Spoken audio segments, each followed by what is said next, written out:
ပျော်ရွှင်စရာတွေဆိုတာကိုယ်တိုင်ရှာဖွေမှတွေ့ရှိနိုင်တာမျိုးမို့ခုပဲရှာဖွေလိုက်ပါပျော်ရွှင်စရာတွေရှာဖွေခြင်းကနောက်ကျရဲဆိုတာမရှိပါဘူးနော်ပျော်ရွှင်စရာတွေရှာဖွေနိုင်ကြပါစေ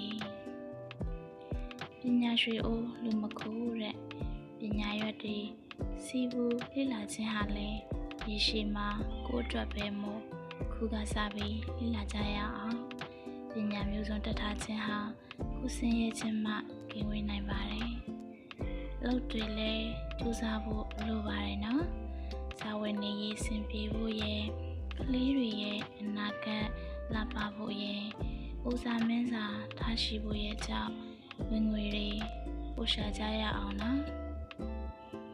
ကျမရဲ့စာသားလေးတွေကိုကြိုက်နှစ်သက်တယ်ဆိုရင် like and subscribe လုပ်ထားဖို့မမေ့ပါနဲ့နော်